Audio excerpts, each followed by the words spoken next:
¿Cómo está usted, doctor Sachs? ¿Cuánto tiempo hace que no paseamos? Bueno, uno puede retomar una conversación como si nada hubiese pasado, ¿verdad? O mejor dicho, como si más de un año hubiese pasado y que pareciese todavía que fuese ayer. Bueno, pues hoy caminamos por el Mar Menor, en la región de Murcia. Le debía este paseo, el último que hagamos, usted como mi testigo, con esa manera suya de observar y de sonreír, de tomarse la vida con toda la solemnidad que requiere y con toda la alegría que merece. Mire, aquí el agua es una calma rara. El Mar Menor es una gran laguna costera de agua salada, separada del mar Mediterráneo por la Manga, que es aquello que está al fondo. Es una franja larga y estrecha de arena que hace de frontera entre los dos mares. Dicen que es la laguna salada más grande de Europa, no lo sé.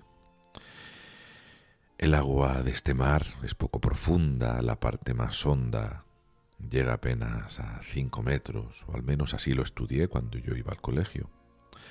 No sé si con los sedimentos se ha reducido esta altura, y por eso muchas veces está tranquila y templada. En días sin viento se vuelve casi un espejo, y uno camina y le parece que el cielo se ha bajado a vivir al agua. Ahora estamos en Santiago de la Ribera, que pertenece al municipio de San Javier, y nuestros vecinos, también bañados por este mar, son San Pedro del Pinatar, los Alcázares, los Urrutias y muchas otras poblaciones más hasta llegar a la Manga del Mar Menor.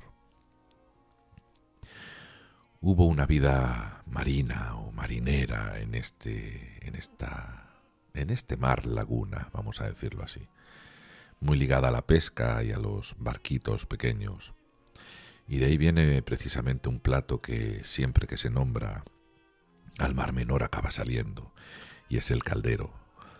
Un arroz cocinado en un caldero de hierro, con un caldo intenso de pescado en este mar, o por lo menos antes se pescaba en este mar, ahora ya no hay tanto pescado como antes.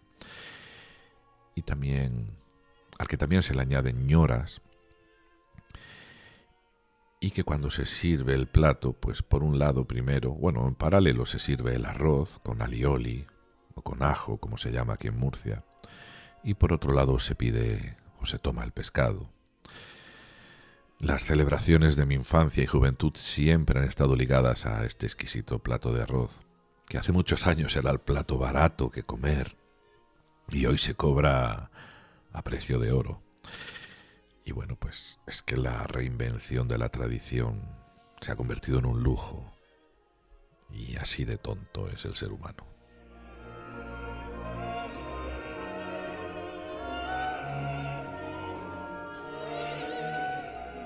Pero este mar también es frágil, como la salud.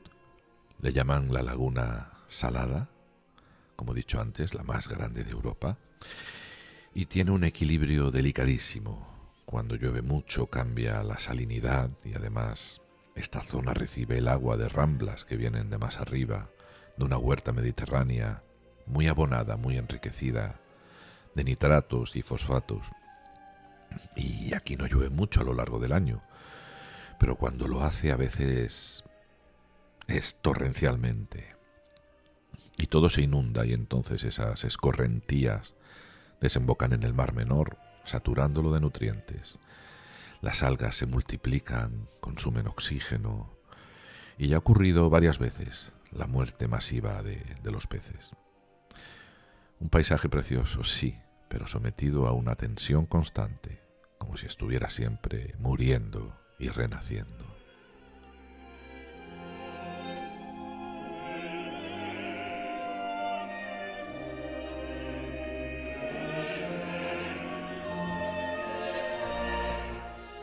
Yo llegué aquí con 4 o 5 años, veníamos de Sevilla. Yo nací allí, mi hermana también. Mi padre vino a trabajar y nos instalamos a orillas de este mar a 200 y pocos metros del agua, 300, 400 como mucho, no los he medido nunca. Aquí está la Academia General del Aire, la Casa de la Patrulla Acrobática y donde se forman a los oficiales del Ejército del Aire. Así que este fue mi paisaje de mi infancia y para mis padres el paisaje de su adultez temprana. Y para mi hermana, claro, su infancia también. Ella es más pequeña que yo, 2 años y medio. Como he dicho, estamos ahora por la zona de Santiago de la Ribera, que pertenece al municipio de San Javier, como ya he contado. Y quizá luego paseemos, mejor dicho, por el pueblo vecino de San Pedro del Pinatar, el último pueblo de Murcia por este lado de la costa, y después ya empieza Alicante, la Comunidad Valenciana. De aquí más o menos hay unos 30 o 35 kilómetros hasta Cartagena, allí donde yo estudié la primera ingeniería, que ya me queda tan lejos que a veces después de todo lo vivido, ya a veces no recuerdo bien, o no recuerdo que la hice, salvo por el anclaje en la memoria de mi amiga María Dolores y alguna cosa más. Tengo recuerdos un poquito bastante diluidos. Ya ha pasado mucho tiempo.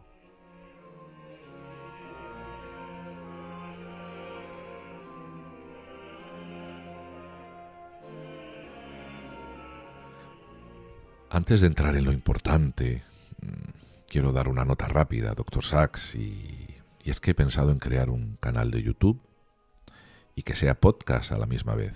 Quiero ponerle el nombre de Nemo Resideo, en donde iré hablando de neuropsicología educativa y clínica, de psicooncología, de temas relacionados con todo esto que llevo estudiando y llevamos hablando en estos años, y también de todo aquello que vaya surgiendo conforme me especialice y desarrolle mi carrera clínica. Lo que pasa es que aún tengo la duda de si crearlo en un espacio nuevo o renombrar este podcast, quitarle su nombre, ¿verdad?, Paseando con Oliver Sacks, y renombrarlo precisamente con el nombre de Nemo Resideo, que yo creo que leí en algún momento que usted era pro o acuñaba de alguna manera este eslogan, ¿no?, esta expresión latina. No recuerdo si fue a usted a quien se lo leí o lo leí en otro sitio y fui a buscar el significado y me gustó mucho. Así que una vez que terminemos nuestra aventura, es posible que use este espacio para renombrarlo y seguir en él. Al fin y al cabo, usted me ha traído hasta aquí. Usted me acompañará siempre en lo que haga. Al fin y al cabo, los paseantes también podrán, los que quieran, seguir conmigo sin tener que cambiar de lugar. Le tengo que dar una vuelta a esto y tomar una decisión. Y nada más, quería hacer simplemente este apunte antes de que entremos, aunque ya estamos paseando, todo lo que se diga aquí forma parte de nuestro paseo. Bueno, ¿y qué significa Nemo Resideo? Claro, porque yo he lanzado aquí esta expresión latina. Y bueno, pues no es complicado. En latín resideo puede entenderse como quedarse atrás o permanecer atrás. Y Nemo significa nadie. Luego entendí por qué el pececito Nemo de Pixar pues llevaba precisamente ese nombre, ¿no?, por lo insignificante que parece un pez payaso, un pececito payaso en un océano, ¿no? Por lo tanto, resideo significa quedarse atrás o permanecer atrás. Nemo significa nadie. Entonces, Nemo Resideo puede acuñarse como nadie permanece atrás. Y si lo extendemos un poquito, podría significar no dejar a nadie atrás o que nadie se quede atrás. Y además el lema lo acuñó ya la Marina o el Ejército de los Estados Unidos con esa expresión inglesa de no man left behind, ¿no?, de no dejar a ningún hombre atrás, que en el fondo es una promesa ética en medio del caos, ¿no? que creo que acuñaron en la guerra, no abandonar a los tuyos, ¿no? Me llamó entonces la atención su significado, muy poderoso. Me gustó y me apetecía que ese fuese el nombre de este proyecto que espero poder comenzar. Precisamente, pues, dentro de poco.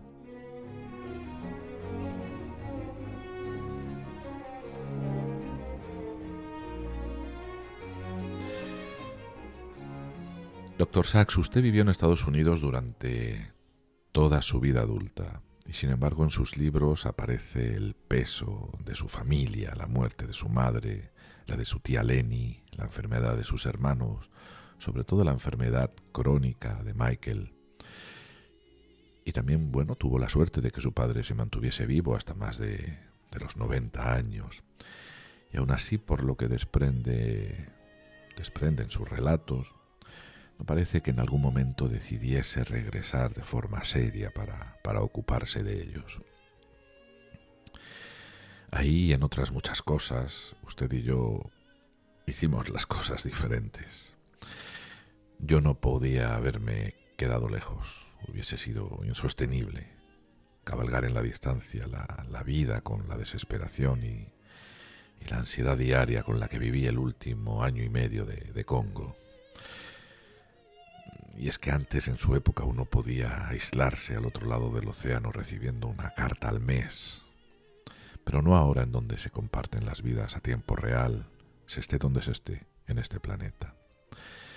Así que yo preferí perder mi trabajo, arriesgar mi jubilación y mi vida personal y elegida hace ya 21 años, y hacer este duelo aquí, muy poco a poco, con días mejores y días peores. Y desde aquí, seguir cuidando lo que tengo que cuidar.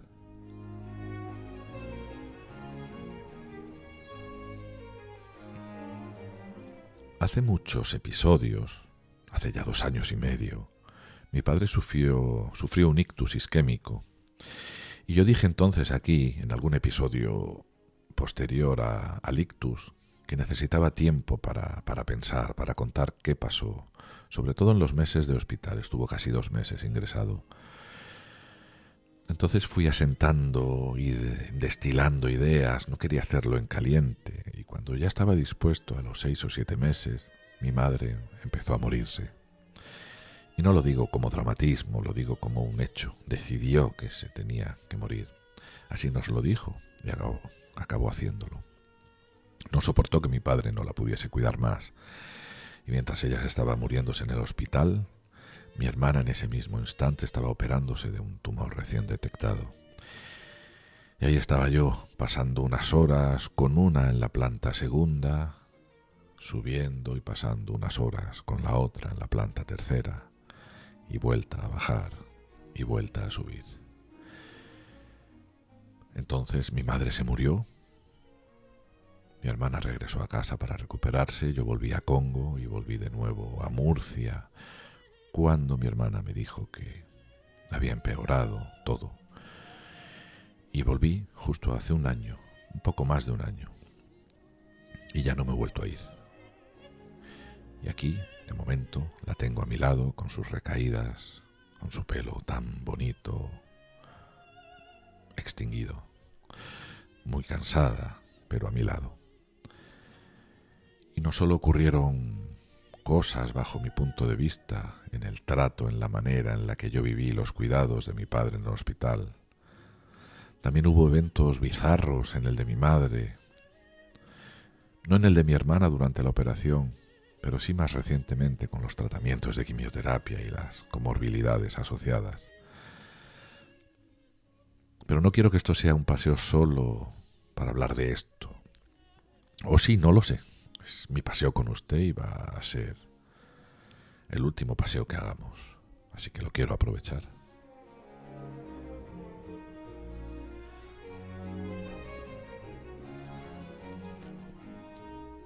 Doctor, recuerdo cuando nos hablaba del trato a los pacientes en el hospital del Bronx o en el Beth Abraham, y yo mismo lo he corroborado, y es que quien mejor conoce a los pacientes son los enfermeros, más que los médicos.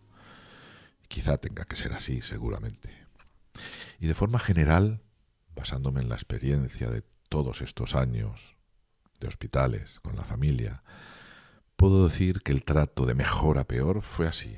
Primero los auxiliares de enfermería, con mi padre, con mi madre, con mi hermana, cambiando pañales, limpiando sábanas, dando ánimos, charlando, yo ayudándolos a moverlos, a levantarlos, a cambiarlos, a ducharlos, a bajarlos, a subirlos.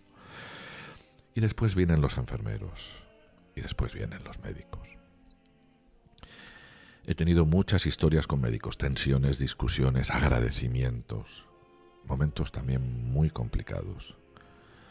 A mi padre, por ejemplo, lo vieron 3 neurólogos y en ningún momento los vi tocarlo o explorarlo. Muy curioso. En ningún momento tocaron a mi padre, salvo una neuróloga extranjera con acento del este. Y que sí, llegaba, lo tocaba, le hacía pruebas de reflejos que yo conocía, que yo entendía, y yo me callaba. Y daba gusto verla venir, aunque sus manos sobre las piernas y los brazos de mi padre, tocándole la palma de los pies, levantándole los párpados para verle las pupilas, no fuesen en sí curativas, pero creo que sí eran necesarias para entender. Lo que ocurre es que el hecho de tocarlo era tratarlo personalmente. Había algo, o mucho, o todo, humano y clínico, algo real. Y cuando yo lo veía me venía usted a la cabeza, pero sobre todo me venía Luria. Y yo pensaba, ¿se habrá formado esta neuróloga que tiene acento de algún lugar de la antigua Unión Soviética en ese constructivismo vigotskiano? O quizás algo que yo quiero creer que compartimos, ella y yo, desde el silencio, no lo sé. Pero me gustaba que fuese ella la que viniese a ver a mi padre y no los otros 2 neurólogos que también había en el hospital.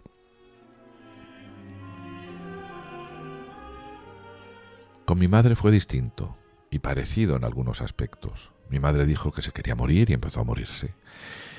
Y yo no he estudiado esto en mis estudios de psicología, no sé cómo llamarlo. Es un acto evolutivo, es una rendición, es un acto involutivo, es una decisión existencial. ¿Cómo puede una idea darle orden al cuerpo para que éste acabe muriéndose?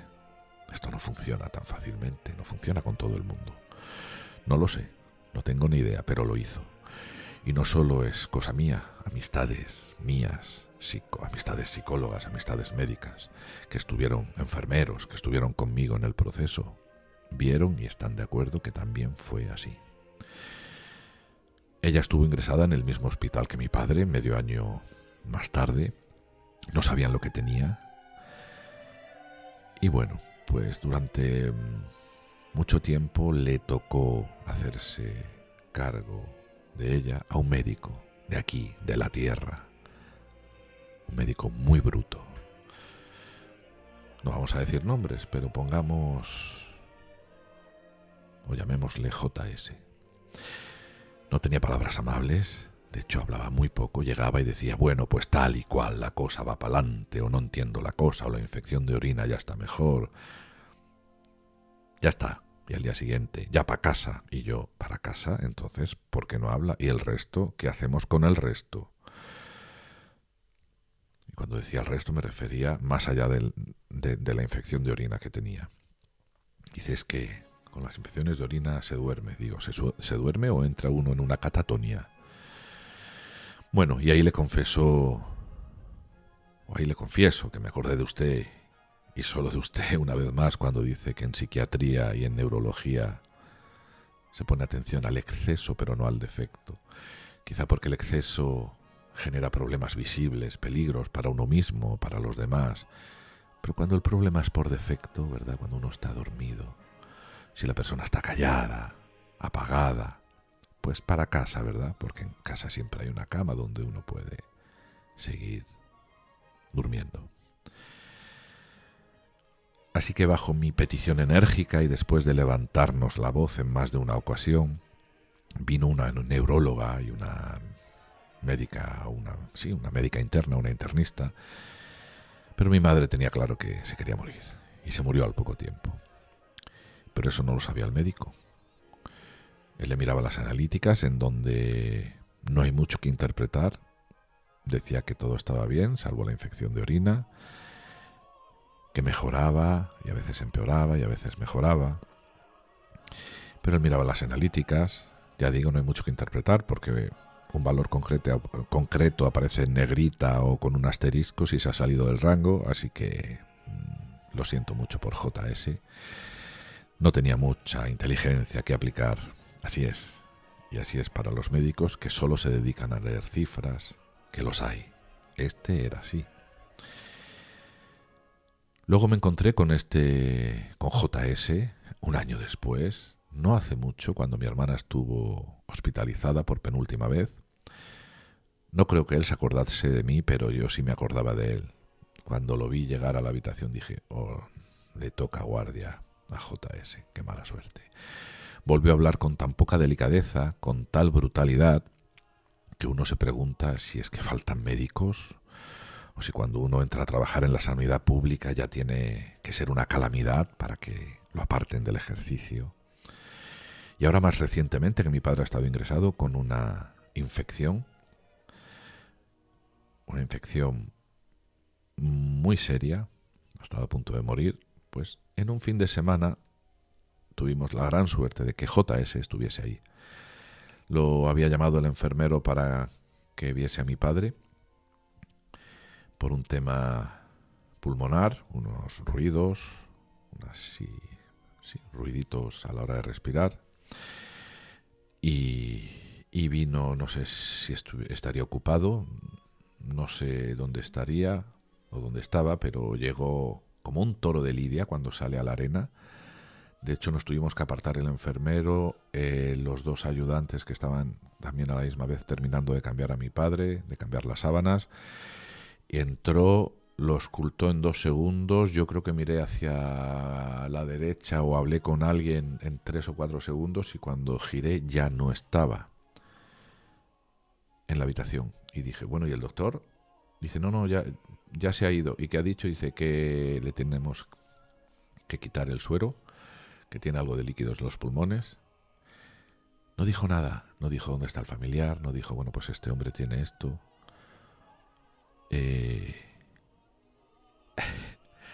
Nos quedamos todos alucinados y allí lo conocen, claro que lo conocen.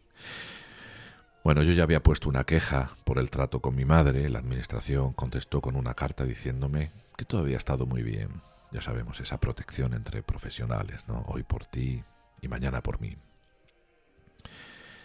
Y luego cuando vi que era el que iba a tratar a mi hermana, como cuando vi que venía a ver a mi padre, lo que pasa que ahí no me dio tiempo, aquello fue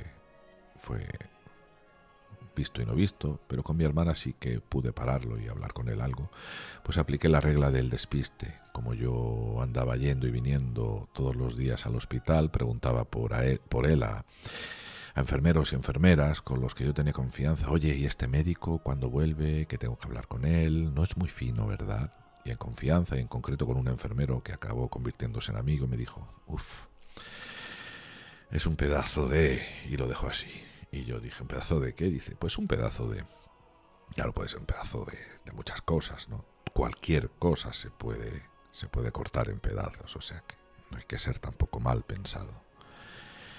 Y claro, uno entra en la neurosis cuando tiene a la familia enferma, de pensar a ver si es que estoy sesgado, a ver si es que soy yo, pero resulta que no, que te lo confirman. Aquel médico de pasos nerviosos y acento marcadísimo y desagradabilísimo era un ciezo, un abruti, como se dice en francés. Y lo sigue siendo, y lo saben todos. Y ahí, curiosamente, me acordé del marcador somático de Antonio Damasio, que para mí no es más que una forma de aplicar la intuición profunda. No una intuición arbitraria, sino una intuición después de haber reflexionado y de haberla puesto en duda y que aún así se mantiene. Así que otras cosas no irán bien, pero doctor, ese marcador somático mío, personal, creo que es uno de los mayores valores que tengo. Y quizá me venga muy bien para mi futura y muy próxima práctica clínica como neuropsicólogo clínico. Me pasó lo mismo cuando, después de más de un año pensando en que la flexibilidad cognitiva, por distintas razones, por distintas personas a las que conozco que sufren y que comparten precisamente esta inflexibilidad cognitiva, pues llegué a pensar que es uno de los aspectos de las funciones ejecutivas. Pues yo llegué a la conclusión, desde esa intuición que hace que se te revuelva un poquito el estómago, o sea, desde ese marcador somático, que cuando no funciona debidamente esta flexibilidad cognitiva, genera mucho sufrimiento en las personas mientras desarrollan las actividades de su vida diaria, cuando planifican sus vidas, cuando toman decisiones, y esto comienza desde pequeñitos, salvo que ocurra de forma súbita debido a un accidente cerebrovascular, ¿no? Y bueno, precisamente pensando en esto durante más de un año, vi hace muy poco un vídeo en YouTube de un doctor en neuropsicología en donde hablaba que su equipo de trabajo hizo un estudio de investigación tomando resultados de cientos casos que presentan déficits neuropsicológicos, y con estos casos y estos datos creó una red computacional y neuronal en donde los nodos eran las variables y las subvariables neuropsicológicas, digamos, la atención y los subtipos de atención, la memoria y los subtipos de memoria, las prasias, o sea, las apraxias, las agnosias, los déficits en funciones ejecutivas, en definitiva, todo el elenco, ¿no?, de esas funciones corticales y subcorticales. Eso eran los nodos. Y las uniones entre los nodos eran las correlaciones relativas entre ellos. Y bueno, pues el resultado que dio de computar todo eso fue que el centro de las funciones neuropsicológicas, o sea, el nodo que correlaciona más fuertemente con el resto de los nodos, es precisamente la flexibilidad cognitiva. Ahí está el centro del problema cuando alguien tiene déficits neurocognitivos.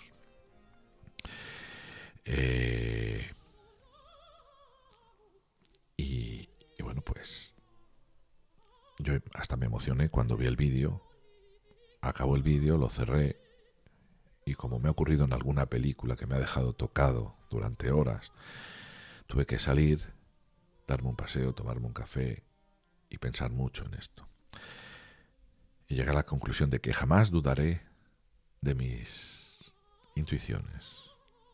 No de las intuiciones tontas, sino de las intuiciones resultado de muchos años de estudio. Jamás dudaré de mis marcadores somáticos. Bueno, vamos a mirar un poco el paisaje y cambiemos de tema. Como sabe, yo ya había terminado la carrera de psicología antes de aquel paseo por Congo hace ya 2 años. Pues le tengo que decir que debido al ictus de mi padre, decidí que quería seguir estudiando neuropsicología, más allá de aquel máster en neuropsicología en educación que hice antes de la carrera de psicología. Aquel máster ya quedaba atrás y se centraba en trastornos del neurodesarrollo, pero yo necesitaba entender más el cerebro. Y entonces comencé un máster de 2 años muy completo en neuropsicología clínica, que estoy terminando, 1 año entero de evaluación y 1 año entero de intervención. Tampoco me dio tiempo a decirle a usted que iba a empezar el máster de Psicología General Sanitaria, ese que es el habilitante en España para ejercer. Lo empecé el curso pasado y este año he realizado las prácticas y ya las he terminado. Y aquí añado algo importante porque para mí ha sido muy real. He hecho las prácticas en una asociación que por las mañanas funciona como centro de día para usuarios con discapacidad reconocida. La mayor parte reconocida, me refiero, por las entidades que reconocen discapacidades. La mayor parte eran diagnósticos de esquizofrenia o de trastornos graves de la personalidad. Esto lo veía yo por las mañanas, y por las tardes pues trabajaba con población infanto-juvenil, la mayoría diagnosticada con algún grado de autismo. Las prácticas han sido una revelación. Las hice con un perfil bajo, haciendo lo que me decían, evidentemente no podía ser de otra manera, y proponiendo alguna intervención que se me aceptó. Me venían a la cabeza sus casos de alucinaciones, sus casos sobre el autismo y sobre todo lo que decía de la convivencia en los centros y la relación de los usuarios con los clínicos y trabajadores sociales. Pero intenté llevar un perfil bajo. Ahora en junio ya he entregado el trabajo de fin de máster, o entrego el trabajo de fin de máster, y ya seré sanitario, psicólogo sanitario, y puedo ejercer tanto de psicólogo, digamos, generalista, como de un neuropsicólogo clínico, tanto con adultos, con daño cerebral, demencias, etcétera, como en población infanto-juvenil y esos problemas que presenta o que pueden presentarse en el neurodesarrollo. Ha sido mucho trabajo, mucho estudio, y con muchísimo que atender en casa y con mucho de desatenderme. Más en este último año, desde que dejé Congo y volví a Murcia. Mucho estudio a la vez que mucha familia, buscar médicos, ir a Madrid, a Barcelona, buscar tratamientos para mi hermana, buscar ensayos clínicos y sostener el día a día, un año duro, con subidas y bajadas, con pocos momentos de descanso. Y los que ha habido los he aprovechado estudiando, leyendo, resolviendo casos clínicos, incluso en los hospitales con mi hermana o con mi padre, en las noches,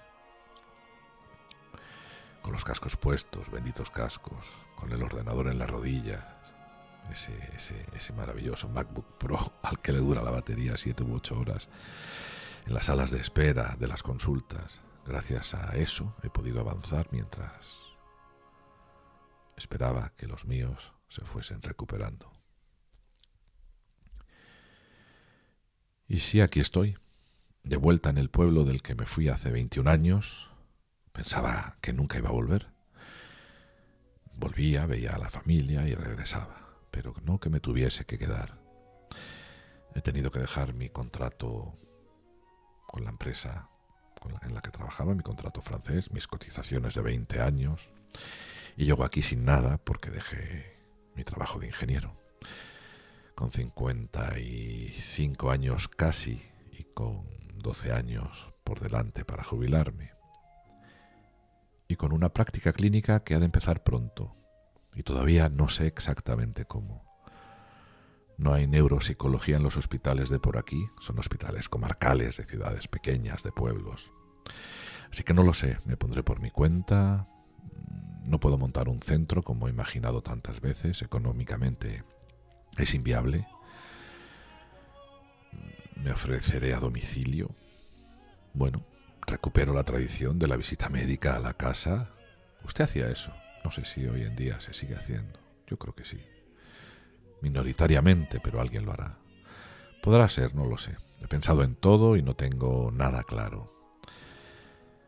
También me animé a hacer un experto universitario en psicooncología. Es algo más sencillo de cursar online, muy interesante, ya lo terminé. Y fíjese, la vida me ha llevado a especializarme precisamente en el problema que destrozó por un lado a mi madre, a mi padre,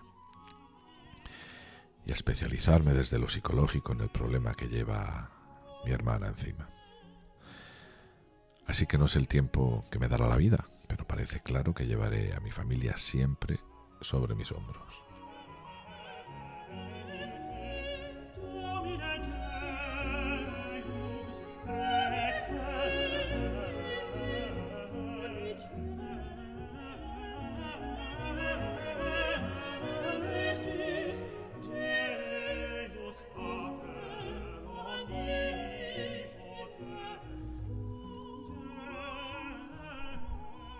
Dr. Sachs, hoy ha sido el Mar Menor, hoy han sido los pueblos, el agua tranquila, la fragilidad y todo lo que se nos vino encima.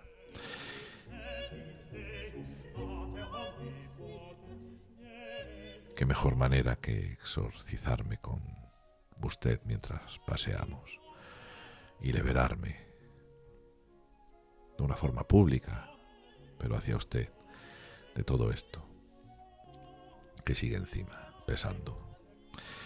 Este va a ser el último paseo que hagamos, aunque al podcast le quede algo más de vida. Doctor, gracias por caminar conmigo. Gracias por haberme inspirado siempre. Gracias por mostrarnos que la ciencia y las humanidades no son dos ramas a elegir en un momento dado en el sistema educativo. Un sistema educativo hecho y redactado por burócratas. Y a quien nos haya escuchado hasta aquí, que siga atento, porque todavía nos queda un poquito aquí, en Paseando con Oliver Sacks. Y atentos a ese canal, que no sé si será otro o este mismo, que quiere llevar por nombre Nemo Rosideo. Ya sabes, que nadie se quede atrás.